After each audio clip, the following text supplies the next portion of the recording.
샬롬. 여러분 평안하셨습니까? 저는 오늘 마태복음 25장 1절에서 12절까지의 말씀을 본문으로 구원의 문이 닫히기 전에 그 두 번째 말씀을 드리려고 합니다.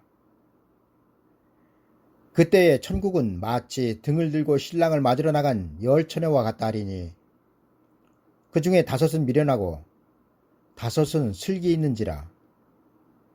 미련한 자들은 등을 가지되 기름을 가지지 아니하고 슬기 있는 자들은 그릇에 기름을 담아 등과 함께 가져갔더니 신랑이 더디어 오므로 다 졸며 잘세. 밤중에 소리가 나되 보라 신랑이로다 맞으러 나오라 하매 이에 그 처녀들이 다 일어나 등을 준비할세.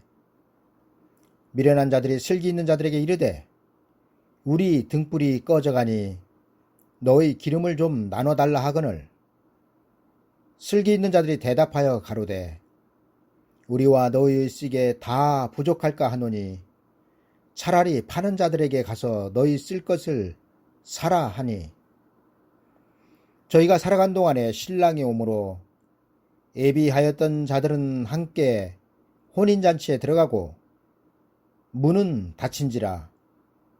그 후에 남은 처녀들이 와서 가로되 주여 주여 우리에게 열어주소서. 대답하여 가로되 진실로 너희에게 이르노니 내가 너희를 알지 못하노라 하였느니라. 아멘.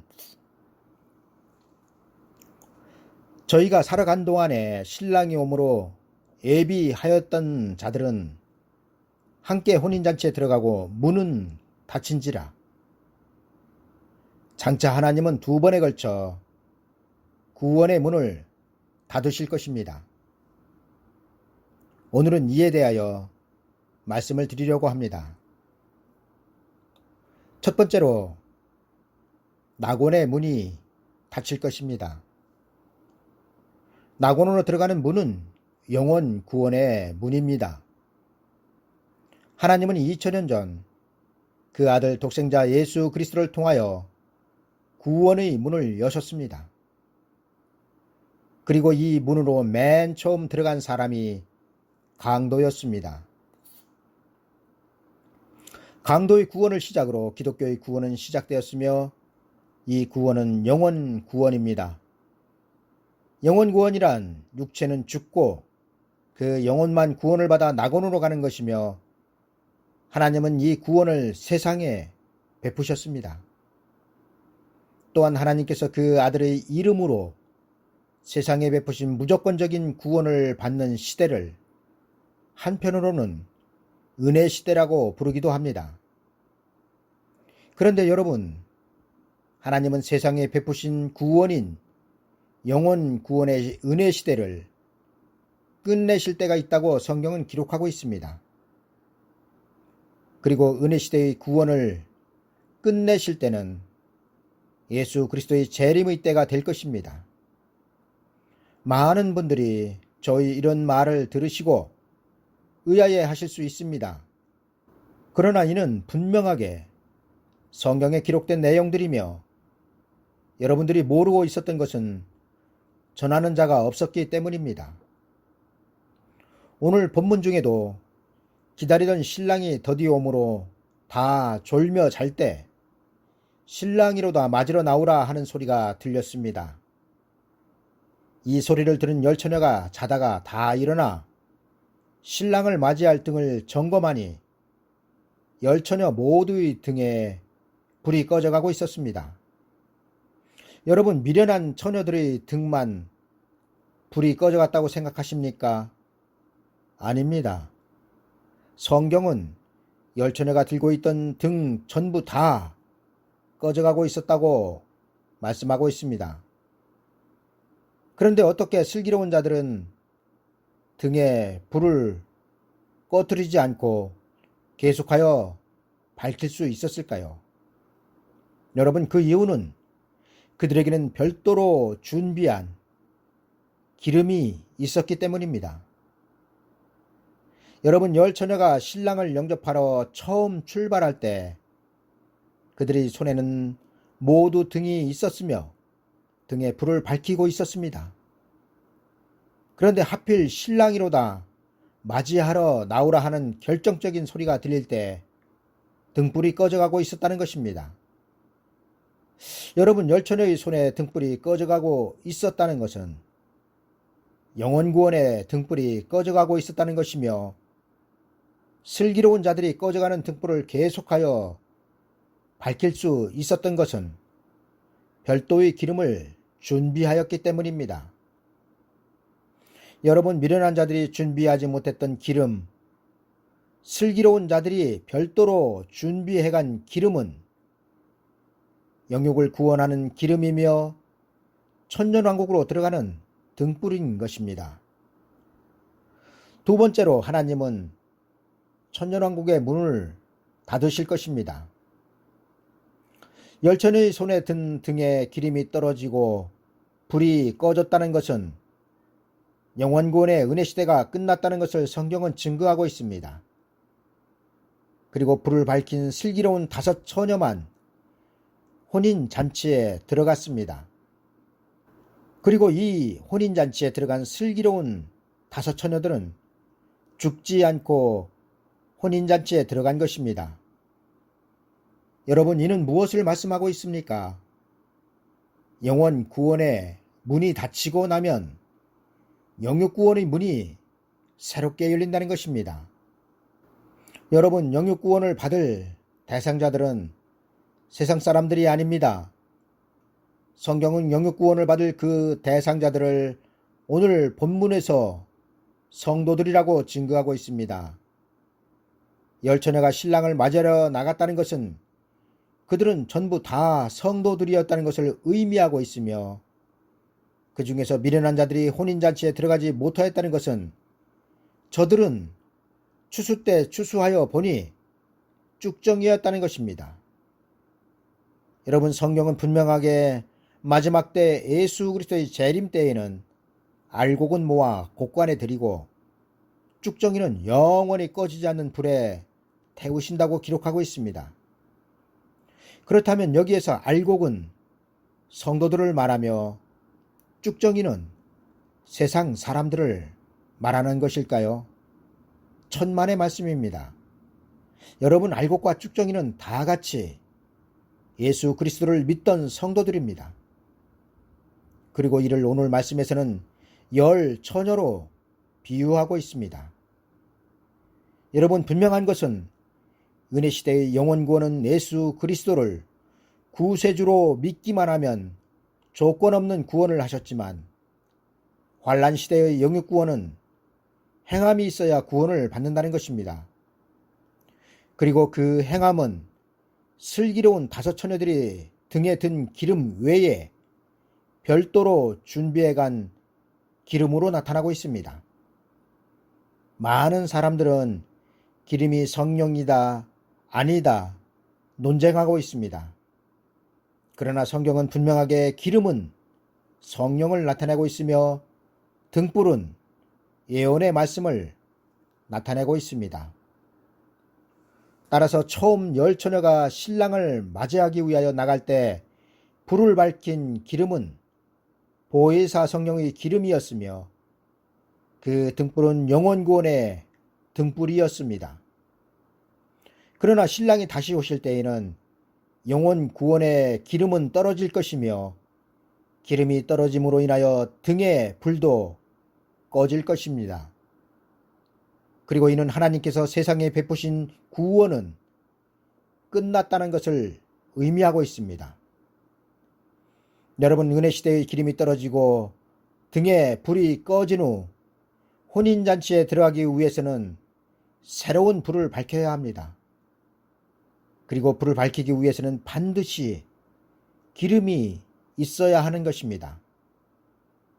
그렇다면 10 처녀가 출발선상에서 불을 밝힌 기름인 오순절 보혜사 성령의 기름이 떨어진 후 슬기로운 5 처녀들이 별도로 준비해간 기름은 어떤 기름입니까? 여러분, 슬기로운 처녀들이 준비해간 기름은 7 영의 기름이었습니다. 제가 이렇게 말씀을 드리면 일곱 영은 또 뭐냐 하실 분들도 계시겠지만 보혜사 성령은 은혜시대의 영혼 구원을 위하여 보내주신 하나님의 영이지만 일곱 영은 환란시대 영육 구원을 위하여 보내주시는 하나님의 영인 것입니다. 그리고 이는 하나님의 영은 시대 따라 그 구원의 역사가 다르다는 것을 나타내고 있습니다. 여러분, 2000년 전 예수 그리스도께서 모든 구원의 사역을 마치신 후 하늘로 올리우셨습니다. 그리고 난 후 보혜사 성령이 이 땅에 임하셨습니다. 여러분, 이는 예수 그리스도와 성령이 같이 동시에 이 땅에 계실 수 없다는 것입니다.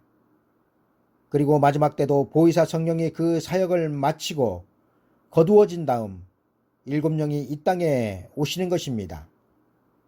그러나 예수 그리스도께서 이 세상에 재림을 하시면 그때는 상황이 달라집니다. 여러분, 그때는 예수 그리스도와 성령 하나님이 같이 천년왕국에 계실 것입니다. 이제 말씀을 정리하겠습니다. 여러분, 마태복음 25장의 열처녀가 예수 그리스도의 신부다, 아니다, 들러리다 말도 많지만 열처녀의 비유는 예수 그리스도의 신부를 비유하는 것이 아니며 신부의 들러리를 나타내는 것은 더더욱 아닙니다. 여러분, 마태복음 25장의 열처녀는 장차 예수 그리스도께서 재림을 하셔서 이루실 천년왕국에 들어갈 성도들을 비유하고 있으며 천년왕국으로 들어갈 대상의 성도들이 슬기로운 자와 미련한 자로 나누어진다는 것입니다. 그리고 천년왕국에는 기름을 별도로 준비한 슬기로운 자들만 들어가고 미련한 자들은 못 들어간다는 것입니다. 그리고 이는 성경에서 증거하고 있는 구원의 문이 닫히는 것입니다. 여러분, 열처녀 중 미련한 5처녀가 문이 닫혀서 들어가지 못한 곳은 천년왕국이며 천년왕국으로 들어가는 문은 1260일 동안 열릴 것입니다. 그리고 이 기간 동안 기름을 별도로 준비하지 못하면 문은 닫히고 마는 것입니다. 여러분, 하나님은 1차적으로 영혼구원의 문을 닫으실 것입니다. 그리고 이 문은 세상 사람들이 회개하고 얻는 구원의 문입니다. 그리고 이 기간이 지나고 나면 하나님은 두 번째의 구원의 문을 닫으실 것입니다. 그리고 그 두 번째의 구원의 문은 성도들이 얻는 구원의 문입니다. 그렇다면 하나님은 왜 이렇게 구원의 문을 두 번에 걸쳐 닫으실까요? 여러분, 그 이유는 구원의 장소가 다르기 때문입니다. 지금 예수 그리스도를 믿는 성도들이 죽으면 어디로 가나요? 이에 대하여 성경은 분명하게 낙원으로 간다고 기록하고 있습니다. 그러나 예수 그리스도의 재림의 나팔이 울리면 구원의 장소는 낙원이 아니라 천년왕국으로 바뀌게 됩니다. 그리고 낙원은 성도들이 죽어서 들어가지만 천년왕국은 성도들이 살아서 들어갑니다. 이 때문에 영혼구원의 문인 낙원의 문은 닫히게 되는 것이며 이 문이 닫히고 나면 새로운 구원의 문인 천년왕국의 문이 성도들 앞에 열리는 것입니다. 여러분, 이를 아는 것은 하나님의 구원의 비밀을 아는 것이 되며 마지막 때 깨어있는 것이 될 것입니다. 여러분, 하나님께서 영혼구원의 문을 닫으시는 것은 영육구원을 이루시기 위함이며 영육구원의 문을 닫으시는 것은 하나님의 나라를 이 땅 가운데 이루려 하심입니다. 지금은 누가 뭐라 하여도 마지막 때입니다. 피조물이 아무리 아니라 하여도 시간은 하나님의 계획대로 흘러갑니다. 진정 하나님의 계획이 이 세상을 심판하시고 세상 나라를 우리 주와 그 그리스도의 나라가 되게 하여 그가 세세토록 왕노로 하시는 것이라면 우리는 그 무엇보다 이렇게 이루실 하나님의 뜻과 시기에 대하여 알아야 합니다. 왜냐하면 이를 아는 것은 슬기로운 5 처녀들이 별도로 준비한 기름을 준비하는 것이 될 것이며 이는 곧 깨어있는 것이 될 것이기 때문입니다. 여러분, 마지막 때는 무엇보다 귀가 열려 있어야 합니다. 왜냐하면 그래야 기름을 준비할 수 있기 때문입니다. 바라기는 저희 설교를 듣는 모든 분들의 귀가 열려서 성령이 교회들에게 하시는 말씀을 듣고 예수 그리스도께서 재림하셔서 이루실 천년왕국에 넉넉히 들어가는 은혜가 있기를 간절히 소망합니다. 감사합니다.